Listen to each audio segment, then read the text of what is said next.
All right, since I've been out last week, especially at the end of last week, and then Brandon's out today, was out today on this planned vacation he talked about before he left, and then I'll be out the rest of this week. So I figured since I haven't done a market outlook since I believe last Monday, and then I missed yesterday because of the holiday, and I'll miss the rest of this week because I'll be out again.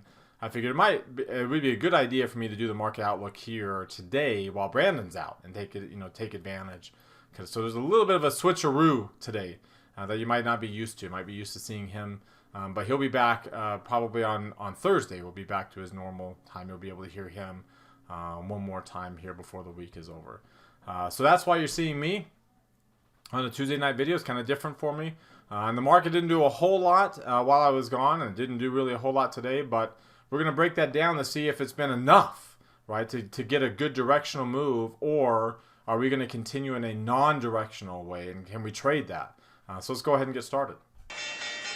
Today is Tuesday, June the 1st, 2021. This is the Market Outlook from MarketScholars.com. My name is David Settle. All right, as always, let's get started with our S&P 500, with the S&P 500, with the market forecast indicator. As you can see, if you take a look at the bottom down here, quite a little bit of a long upper shadow today, going into the close, right at this old high point that we had from a few weeks ago, before options expiration in May.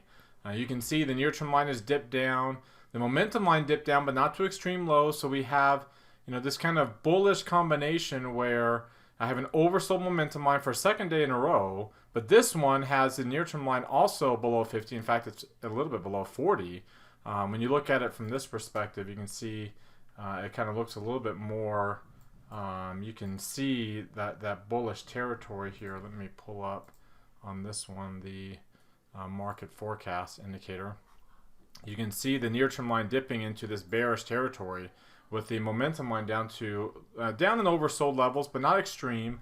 So this combination right here is a really bullish combination. Now, it'd be more bullish if the intermediate line was above 80. So the fact that it's already kind of petering out here without getting above 80 is relatively significant in terms of whether we're able to really break out and get back up above, not just above 80, but get back above the market sentiment level as we're still trading below that.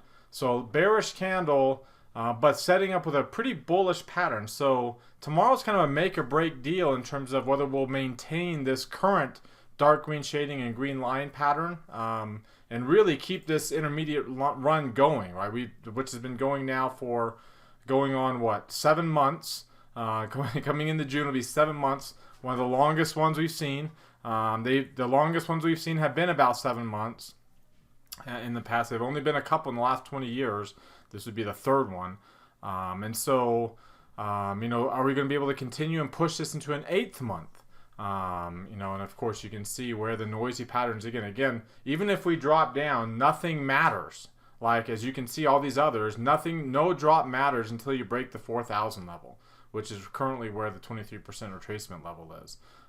So we'll see, again, whether we can break up through and really get going again. And again, not on a new intermediate run, but maintaining this very mature current intermediate run and keeping it going and maybe pushing that high up a little bit higher, widening the gap between the 0 and 23% level even more. Or if this is the peak, if we're kind of hitting short-term resistance, as you'll see on some other charts here, and we'll just make our leg down to short-term support. Not necessarily, again, not getting an exhale yet, because we're just not getting that and you're not anywhere close. It would take a 200-point drop and you still wouldn't have an exhale yet. That kind of just shows how significantly bullish. But you see how high, between the 0 and 23% levels, how high the 30-day moving average is. So, it's usually not this high. Usually it's kind of closer to the 23% line, so you can drop down and pop back up. But now it's way up. So if we were to get down there, you'd be well below the 30-day moving average. So very, very important day tomorrow, going into the end of this week, coming out of the holiday. You can see the NASDAQ, very similar in that, it kind of got a little bit of an engulfing pattern today. It engulfed the last, 3 days, almost that fourth day. Well, pretty much engulfed that fourth day. closed there at 13,657. Today we closed at 13,654. So, like we're splitting hairs, but technically we did engulf all four of those bodies with today's bearish candle, but we're still above that 23% retracement. So it did, after actually having its own intermediate pullback and in just a few days of dark pink shading and a red line, we did pop back up above the 23% line, back above the moving average, but not enough yet to get the moving average rising. So we don't have dark green shading and a green line, and also not enough to get the intermediate line like well above 60, to where we feel really confident about it, and especially well up above that market sentiment level. You notice that that's not really very strong either. We're still below market sentiment, just like we are in the S&P. If you take a look at, and you can see the near-term line is down below 50 still. It's in the bearish territory. It spends more time in bearish territory. When you're bullish, it spends very little time in bearish territory. It pops right back up. Boom, boom, pops right back up. When you're bearish, it spends more. It doesn't necessarily have to drop too much, but it does spend a lot more time down here in this bearish territory. So we'll kind of keep our eyes on again how bullish a bounce we might get in a very short-term basis tomorrow. The Russell 2000 looks a lot more bullish than the other two. Its short-term sentiment did reach a very strong peak up here. Its near-term line is actually still up above 80. The intermediate line is rising strong. I mean, that looks a lot more confident. You are above its market sentiment. Market sentiment is rising back above 50. So that pattern is kind of what you would like to see on the S&P and the NASDAQ. You're getting here. Now, we did kind of get a very similar pattern back over here where we kind of got a little bit of a failed breakout. We paused and we reversed down to the bottom end of this range. So we're not really quite breaking out of this range yet either, but it's looking a lot better than the other two indexes, on the other two market forecast charts on the S&P and on the NASDAQ composite, or NASDAQ 100, excuse me. All right, before we look at some other charts, I invite you to subscribe to our YouTube channel. Mouse over this icon here in the bottom right corner of your screen. Hit the red subscribe button that pops out. There's also one down below the video if you're watching us on YouTube. If you hit that bell next to it, that will notify you when all of our videos are posted, so you can be aware of those. Also, while you're down there, hit that thumbs up icon. That tells us two things. Number one, you liked our video, of course. And number two, it tells us that you want us to do another video tomorrow. It's a quick way to give us feedback. Let us know that you like our videos, that you like us to keep doing them. Of course, if you don't like our videos, you don't have to click on anything. You don't even have to watch. But if you do like our videos and you want to let us know, you can do it with one click, even right now while you're watching. Also, comment down there. What did you get out of our videos today? What stood out to you? What questions or comments do you have? Reply to others' questions or comments. And let's keep the conversation going in that comment section in between videos. Also, subscribe to our website at marketscholars.com. There's a link popping out up there in the top right corner of your screen. Click on that link to subscribe to our site for free. Among other things, you get access to our Market Scholars community, our Market Outlook forum specifically, and our Market Scholars community, where you can be able to interact with other viewers of these videos day to day. Also, follow me on Twitter for more content in between the videos from day to day. There's my handle up here at DavidSettle42. And join our Market Outlook Facebook group that we've created. All right, if you're watching us on our blog here, again, check out some of these things over here on the right. Market Outlook Live. I actually did a Market Outlook Live today. It's not the normal day I do these videos, but I did a Market Outlook Live for today.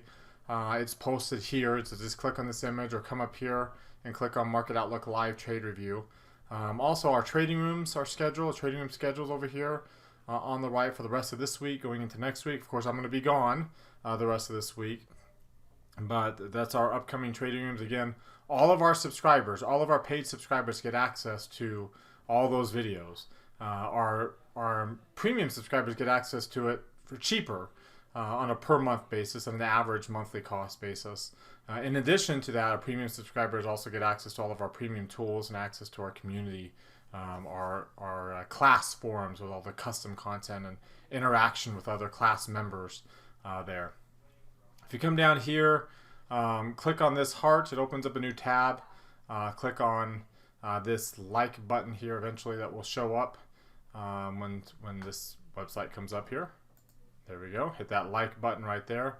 Also, click on this thumbs up icon, opens up another new tab. Click on this like button right there. Again, the more you do that, the more people actually see our content. As you can see, a very small number of people who actually follow this page saw this post. And again, the more engagements it has, which includes likes and comments and shares, the more engagements it has, the more people will see it. And same thing with Twitter as well. That's why we keep asking, and so we really appreciate those who do that. All right, if you come back to the chart, let's take a look. I wanted to show you this Haken-Yashi differential chart here. The size, this is the weekly chart. Now granted, it's only the beginning of the week, but you can see the Haken-Yashi candle here is really, really small. Like, I mean, if you compare this to some of these recent levels, for example, right now, this current, the body, which, you remember the open for a Haken-Yashi candle is the midpoint of the previous body, and the close is the average price of the actual open, high, low, and close on the regular candle. So that's what the closing. The average of those four numbers is the closing. The high and the low of the Haken-Yashi candle is if there's any shadows, that is the actual high or the actual low on a lower shadow. So if you look at these candles here, let me pull up a calculator.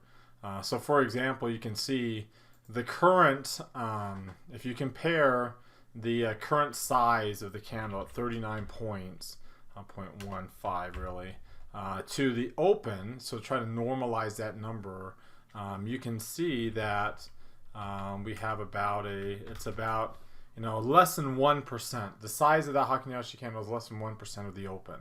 And come back over here and you look at this, or even like in some of these other numbers from prior levels. So back over here you're at 29, here you're at 40, so pretty similar.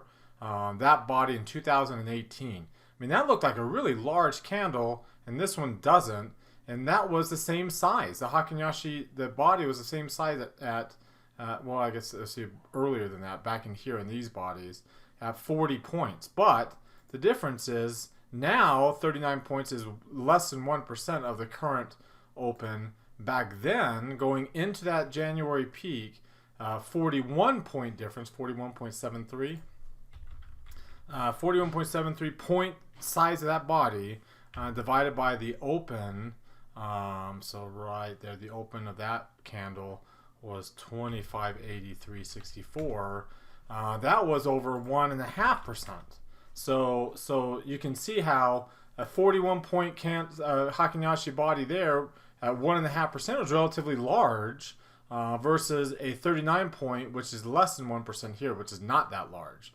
And you look at, say, for example, this really large body that we had, even coming out of this kind of bullish zone, like this bullish candle here, kind of starting this bullish rally that we had, that candle size, so that would have been 72 points,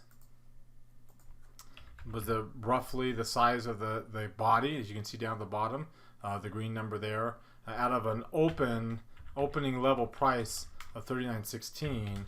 So again, that level, which doesn't seem that much bigger than what we see right now, was 1.83% of the current value. So that was a relatively large Haken-Yashi candle, more than 1.5%. That's pretty bullish, and so it got a good bullish trend going. Obviously, the candles got bigger and they got even stronger. This one at less than 1% isn't big enough to suggest that, okay, like we had here, we're really getting going to the upside after this kind of short little pullback. We're getting going here to the upside. It's a very small body. It's kind of lacking the momentum to really get going. From a 3 green arrow standpoint, we still have 3 green arrows, so you can see the MACD histogram is rolling over. Very, very low, below average volume down there. Put that number into context, and you can see, or eventually we'll put it into context, but you can see here, we are still above the 8-day moving average, but you also see that, again, when the MACD goes away from 0, it's a divergence. When it goes towards 0, it's a convergence. And that's kind of what you do. You diverge, you converge, you diverge. You converge, you diverge. And it's just the 8 and 17-day moving average. As you can see, they pull away from each other, they come back to each other. They pull away, they come back. They really pull away, then they come back to each other. And then they pull away, and it looks like it's starting already to come back to each other. Of course, one day doesn't make it, doesn't change things, but you can kind of get an idea that we're not really diverging very much. We're already pulling back, and the stochastics is already looking like it may be peaking itself right at the 80 mark instead of getting, well entrenched above 80, which is what happens with good bullish moves. Let's take a look at like the DMI. We've been watching this for a long time. Again, we are above 25 on the positive indicator. We aren't below 20 yet on the negative. So we have ended this little bearishness that we've had because the negative has fallen below 25, but not enough to say that a new bullish run has started. We haven't had that bullish breakout. And in fact, if you look at like the Qs, we're not even that bull. Like the positive can't get above 25. So it's really having a hard time getting going. If you look at IWM, it's kind of like, okay, maybe it might just have a smidgen above 25 here before rolling out, because we're not quite below 20 yet on the negative indicator there. Finally, let's look at the RSI indicator here. You can see SPX, again, it's above 50, and that's positive, but not above 60. We're up towards 100, but we're not above 100. That's a very common theme. You look at SPY, you look at the trend noise indicator, we're between this negative, this 1 and -1 area. So there literally is no trend. If you don't really get a good trend going until you've kind of broken up above, here, let's see if it's on SPX. No, it's on SPY. Until you've really broken up above this 2.5 level and the 65 level. And we were flirting with it there, but didn't really. And now you can see, even though we're rising, because we've been so bearish, and look at like the last 5 days, all the candles are filled in. So that means the last 5 days, if you look at the candles here, we've gapped open. In fact, I'll show you that here in just a second. But the last 5 days, we've closed lower than we've opened on all 5 days. That's why you can't get a good trend going. That's not really a bullish behavior there. All right, now let's take a look at that intraday. Let me show you what I'm talking about. If you look at the last 5 days, 1, 2, 3, 4, 5, you notice all 5 of these days we gapped up and then we couldn't hold the breakout, like the gap up. We immediately filled in. Gapped up, immediately filled it in. Gapped up, filled it in by the end of the day. Gapped up, filled in most of it immediately, filled in most of it by the end of the day. Gapped up again today, and then filled it in immediately. And then some, and filled in the rest of last Friday's gap by the late afternoon. So whereas over here we had a couple of gaps. This gap we gapped up, filled it in immediately. So 6 out of the last 7 days we gapped up and filled it in immediately. But the 2 of those 3, these other 2 days we gapped up and ran up, and gapped up and ran up right from the start. So we've gapped up the last 8 straight days. In fact, if you look at this chart here, you'll notice that there it is. There's your 8-day gap streak where volatility has dropped down considerably from where we were at the beginning of the gap. So by the end of that day, we were at 23, and then by Friday, we were down to 15. So we've had an 8-day gap streak, and in those first 2 of those 3 days, we gapped up and then we extended the gains. We gapped up there, we extended the gains. But look at the other 6, 1, 2, and then the last 5, and then that one in the middle. If you look at those, you notice we didn't extend the gains at all. In fact, we lost all the early gains. Again, not the most bullish pattern to gap up and then lose all of the gains by the end of the day.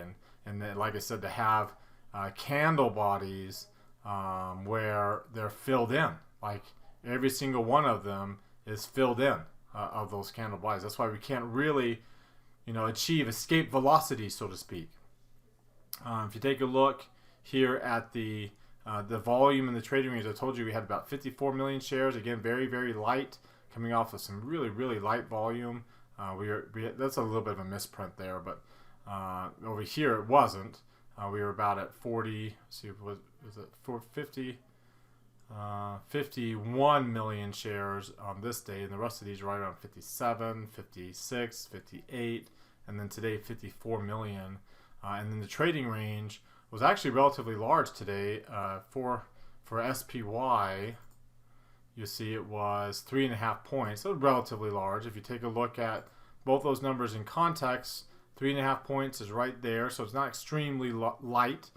But it is below the average. It's been coming down. It's been bringing the ATR down to about 1%. The ATR is at 4.36. We're still above the 1% mark. So we're not quite, again, that bullish yet because it got to be below 1%. And then you can see 54 million is way, way low on the volume too. So, those are these kind of grinding days. If we're going to maintain this bullish intermediate run where volatility is already really low, going into Friday was extremely low. We had come down here on Friday before we kind of gapped up. We kind of finished late, kind of off this 80% mark, but we were extremely low there when we got below 16, and then now, of course, getting up to 18, getting up to the 85% mark. Again, last time we got extremely low, we made a run all the way above 95%, and it kind of made a straight shot there. I don't think we'll make that kind of straight shot again, but again, it kind of shows how extremely low the volatility is. And if we are going to maintain bullishness and work our way back towards 15 and below it, we've been below 20 now this whole time. If we're going to maintain this bullishness, because this is kind of a bullish zone to be in between 20 and 15, then it's going to be small and slow grinds because volatility can't go very much lower because it's already so extremely low going into today, and then hasn't really moved up that much. We're already still oversold on volatility coming out of today's move. Our biggest up moves, remember, occur when volatility is up higher and then dropping. So now we'll just get smaller and smaller up moves here. All right, so to summarize the outlook here, we've had, we continue to have this bullish trend going, and the bullish moves that we're getting are just kind of grinding. They don't even look really like bullish moves. It's been very sporadic in terms of what's up and what's not been up, as you'll see here today.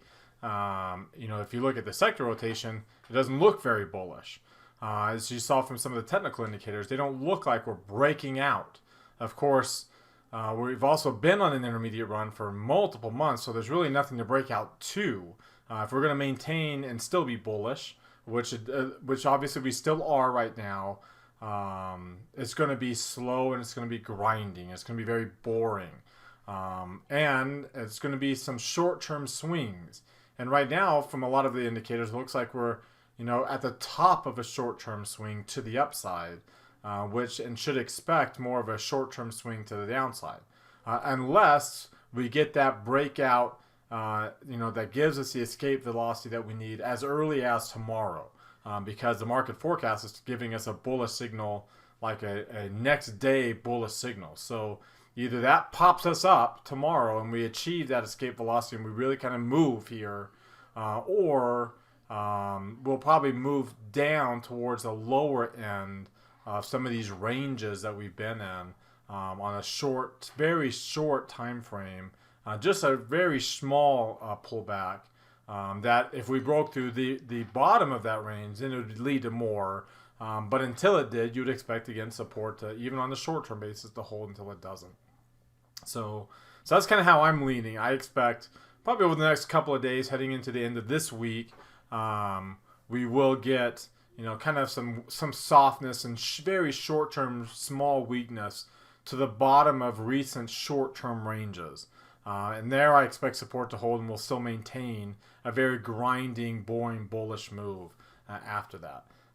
But that can change if we get the type of breakout move tomorrow that can break through the resistance levels in these short-term charts and give us these breakout signals on these other technical charts that suggest, okay, we're not breaking to a new bullish intermediate run. We're going to maintain the current bullish intermediate run for however much longer, for another couple weeks, whatever ends up being, we'll keep it going. So I don't think that's going to happen, but that possibility is there because of that market forecast signal.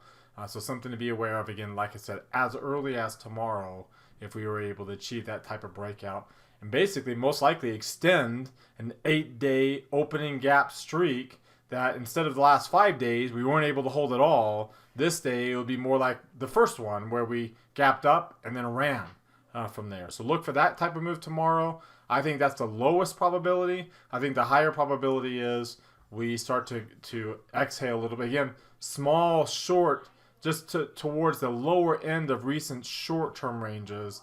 There's some really strong volume support on the S&P 500, just a few points below us. And then from there, we can continue to grind up with small, low volume, summer type moves.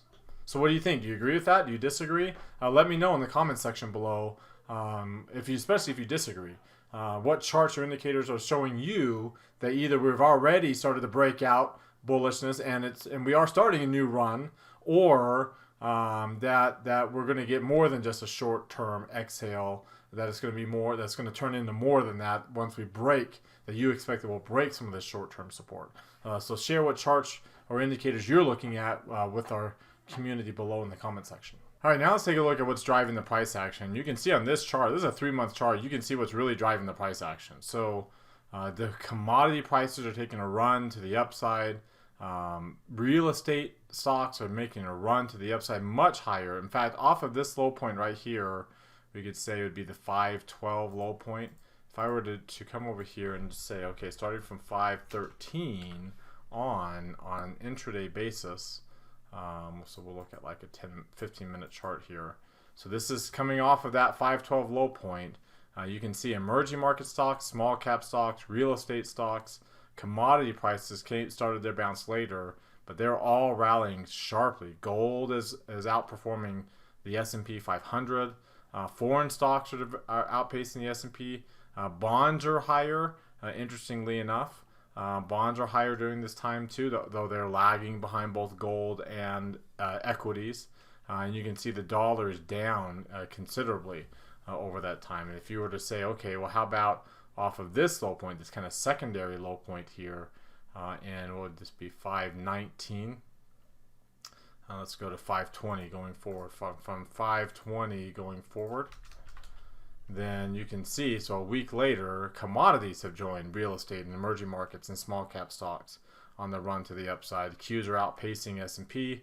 Gold is now no longer outpacing bonds, but they're still up along with bonds, or stocks, excuse me, and the dollar is still down. So you can see it's this kind of commodity real estate driven trade right now that we have going on here. Let's pull up this chart and take a look at that Euro US dollar chart and see, because it's very kind of dollar sensitive right now, and you can see the euro having broken out above that 23% retracement and then going up and down and looking like last week post expiration would really get going, but then it couldn't get going last week at all, and now it's been up and down ever since, trying to figure out just how bullish this is going to end up being and whether we're going to be able to get going from here, kind of break out of this range, which is broken out above that 23% retracement, and get started. So we had the breakout, we've had a return move. This is kind of one big return move range that we're in, and now it's just a matter of breaking out of that range. So this is what it looks like on this chart here. We'd need to kind of break out of here. Let's go a little bit longer in the time frame. Let's go 90 days so you can see it's this here. Let's go to like an hour. That still doesn't quite get it all, but this is that breakout right there, and so this is the range we need to get up above. So either come to the upside up here to 122.65 or 121.65 essentially to the downside. So about 100 pip move that we're still kind of stuck inside of and not really breaking out one way or the other. If we break out of it, 100 pips isn't a lot. We break out of it one way or the other, now we've got our move. But you can see even on the DMI basis here, again looking at the Euro US dollar, you can see how we have been very, very bullish. The ADX higher than we've seen, higher during this bearish run, higher during the previous bullish run. The ADX has gone up there, but you notice now, we're not above 30 anymore in the positive indicator. We're not very directional here. We are still directional because the negative indicator is still below 13. So we haven't ended this bullish run. That will end when the negative indicator gets above 20, with the positive dropping below 25. So that will be your sign that this strong ADX run is over with. So not quite there yet, even if from a trend strength standpoint here, we're just kind of going sideways. We're still in a very strong trend. The red line's still easily above the price. We're still easily above the cloud. And then you can see the green line still easily above the blue, and we haven't really flirted with that changing for a while. So kind of keep an eye on that euro US dollar to see if it extends this and breaks out and keeps going, or if this ends up being the peak as we move into June expiration and beyond, where the cloud is sitting right there by the time we get through June expiration. If you look at gold, you can see the bullishness that gold's had. If you look at bonds, you can see it's not quite so bullish. So it's been trying to get through this cloud, but it's not really, it's not bearish anymore either, but it's not bullish. So the longer it languishes around this 23% level, the more now it will get above its cloud by, through June expiration. So we might be kind of stuck in sideways, non-directional movement until June expiration, which by then you'll see some of these things making significant moves in one direction or the other. Here's the 10-year yield, which actually is in its cloud with no directional movement at all going on, as we are just stuck in a sideways pattern. We're not getting, remember, that was what was really putting pressure on equities for a while when 10 years made a run, but now it's kind of stuck sideways. So that's what's keeping us from really having significant risk aversion right now. That big strong rate of change that we had in the 10-year yield that we haven't seen for so long. There's that rate of change that got so high. This is on a quarterly basis. Eventually getting up to, what was the peak that we got up to? We got up to 88 and a quarter. So if I change this to 88 and a quarter, which is eventually where it got to on a quarterly basis on a 3-month chart. You go back, however many years, 20 years on this chart, you go back 20 years and we haven't ever been that high. So it had made such a strong run on such ramped up earnings expectations, but now look how it's worked its way all the way back to zero. We've seen other charts do that before in the past too, where you got to these big strong runs, and then within a little bit of time we just kind of grind. We don't go anywhere, and then you get your kind of negative movement, right? You get your grind as it moves towards zero, and then when you get through zero, that's when you get a little bit more bearish, as you see with that kind of dual death cross environment at the end of 15 and 16. So kind of keep an eye on the 10-year yield on a 3-month basis. If we start to get negative there, that's when you might start seeing, again, broader risk aversion as a reflection of that, of bullishness in bonds. It's finally turning positive. This would be obviously the long-term bonds, which again, its quarterly rate of change hasn't gone positive yet. It's been negative this whole time. It's gotten close to being positive. It actually did briefly get positive right there, right? That period right there, we had a 3-month return from May 27th. If you go back to, what would it be? So this is, 63 days. So, right around that March, or it'd be February 27th time frame. You can see that would be 138.54, and over here we got to 138.66. So that was that move from 138.54 there on the 25th to 138.66 here. That's what produced a 3-month rate of change, or 63-day rate of change of 0.08%, and hasn't really gone positive yet. But again, a positive number here would be a reflection of, again, broader risk aversion. As you can see, gold has now gone positive, or it hadn't previously, but now it has. Once we hit this kind of bear market that I've told you about, that started in late 2018 and culminated with the COVID low point, the gold kept going, because that's what it does. It goes through the lows. It kept going here all the way up to July, to that peak there. And you can see how we had such strong positive rate of change, and then it went negative during this bullish move we've been on. Well, long-term bonds, you can see there's the bear market from fall of 2018 all the way to the COVID low point in equities. So the high point here, there's the bullishness, and now there's the bearishness, as we've been rallying ever since. Now again, until you cross through zero, that's when you get your intermediate pullbacks, is when you cross up above zero here on that, again, 3-month rate of change on long-term bonds. And we're just not there yet. But you can also see we're not nearly as bullish as we have been either. So we're kind of stuck in kind of a neutral move right now.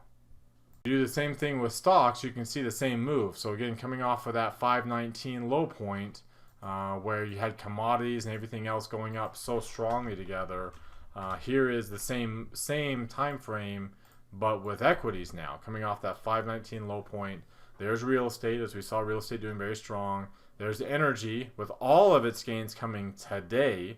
Communication services doing very well. Technology started this period doing very well, has been flattened out as financials, energy, you can see energy was down, financials were down right there, materials were down, utilities have stayed down, healthcare has gone down, staples has lagged behind, and all these other kind of small cap areas have really jumped up. So this is what the 12 grid looks like. And you tell me, again, these are the 3 biggest sectors by market cap weighting up here at the top. Those 2 don't look too bullish. That one looks okay, but it looks like it might be hitting up with some resistance there at that kind of parabolic peak. And all the rest of these look very similar. They're all kind of flirting with that June 1st, excuse me, not June 1st, but the May 10th high point there. All of them kind of peaking there at May 10th. And it appears that we're trading right in that area as a potential resistance level. This one would be 429. There's your May 7th. So 429 would be equivalent for XLC, and of course nowhere near the 429 peak on XLK or XLY. So, and of course looking down here, healthcare, that's not a very bullish pattern. Staples looking relatively bearish, so weak bearish because you're just barely below 80. Utilities really bearish, dark pink shading and a red line, and you are well below 50 to get that dark pink. You're in the lower reversal zone. And then real estate, of course, being the most bullish right now because this is kind of an inflationary trade. They're hard assets, whether it's land or gold or whatever. That's what's really gaining a lot of the attention here. So it'll be interesting to see, again, whether or not equities can break through these areas and these smaller cap weighted areas, and we can reverse these kind of bearish patterns that you're seeing in these 2 very large sector weighted areas in the S&P 500, which we kind of need to be the leadership because of how big their sector weightings are relative to these smaller cyclical sectors. If we're going to grind, we want to try to trade that. And as you know, iron condors are great for that type of trade. And this kind of pattern on the stock, Datadog is the stock that we're looking at. This is the kind of pattern that's great for iron condors because you have a value area. This is a relatively bullish chart. As you'll see here in a minute, different indicators showing bullish patterns. So it's got upside, but you can see it's a value area over the course of this year. There is some volume up above, so there's some opportunity for this to rally into that volume. And you can see there's a blue line up there. That's my break even for the trade we're going to do. And then down at the bottom, I've got the point of control below us. I've got a lot of volume below the point of control all the way down to that break even line, which is of the trade that we're going to do. And with a little bit of movement below that, but not much. So basically to the bottom of the value area, which has been pretty much the support for the past year. So that's the kind of trade that's very easy to go sideways. We have a very strong point of control. This is a really strong point of control, kind of acting as a pull of gravity as we trade inside of that area there. And if we do break it a little bit, it's going to be hard to really get going to the upside because there's some pretty good resistance above the value area. But if you look at, like I said, there's more bullish opportunity in a stock like this because you do have a bullish market forecast pattern, dark green shading and a green line now with a really good bullish near-term run to start this rally and the market sentiment line rallying from low levels. You have 3 green arrow charts showing bullish pattern too. We are above the 8-day moving average. We're losing some momentum, but again, for iron condors, that's okay. We don't need a big directional move to the upside. If you look at the 10 crossover up here, you can see we have been just a few weeks ago flirting with trading below the 200-day moving average. As you can see, we were down there, but we got right back up above it. We're back above the 50 now. The 50 is rising again, so the PPO is rising down here. If you look at some of these other indicators, the RSI and the CCI, we're flirting with the upper end, with breaking above these bullish levels. From a directional movement index, you can also see, again, flirting with that 30 level, while the negative flirts with 20.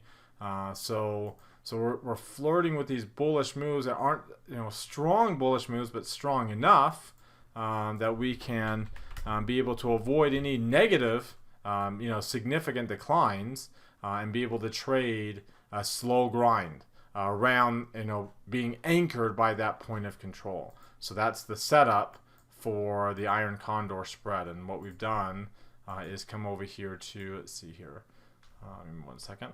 So what we've done is we've sold the 85 and the 105 strikes. So let me show you where those are here on the chart. So we sold the 85, so 29 delta. We sold the 105 at the 22 delta. As you saw my strikes, that's where my break evens ends up being. This is what it looks like on the analyzed chart itself. So our maximum gain, 540 out of 960. Max loss, so out of that 960, I'm willing to lose 540 because that's what we're trying to make. And then here's the break, here's where as long as we stay up in this bullish zone of this gray area, then we make a good amount of money for the risks that we're planning to take on this trade. Don't have to worry about earnings. As you can see, it'll be after the July expiration when we get the earnings. So that's the kind of trade we like to do in a market environment like we're in, where we have a bullish bias, but it's not a strong bullish bias. It's a grind, and we're actually kind of more neutral than anything. So these types of trades are the ones that will be best going into June. We've got plenty of them for June expiration and even beyond into July, because of all the support we have below us, especially on these types of stocks. Not so much on the small cap areas, but on these kind of QQQ or NASDAQ type names. They have a much better margin of safety because they've already experienced a lot of their loss during the pullback that the NASDAQ had in February and March. That not a lot of the other stocks did experience. So that's produced these stocks with really, really good margin of safeties there. That if we do get a broader risk aversion move by the start of July expiration, it won't impact a stock like this nearly as much as stocks in some other areas that have been a lot more bullish since that low point in March. All right, well, that wraps us up for today. You've heard from me now. Now I want to hear from you. Use that link popping out in the top right corner of your screen. That takes you to our Market Outlook forums. Open up any new thread there with any questions or comments you have. Reply to anybody else's thread, and let's keep this conversation going in between videos. As always, thank you very much for watching. Remember to subscribe to our YouTube channel, follow us on Twitter, and like us. Hit that thumbs up icon, like us on Twitter, like us on Facebook as well, and comment on the video down below. So we appreciate all those who do that. Have a great rest of your Tuesday night, everybody. Watch for Brandon here later this week for him to do another Market Outlook video before the week is over, and then we'll see everybody next week. All right, goodbye, everyone.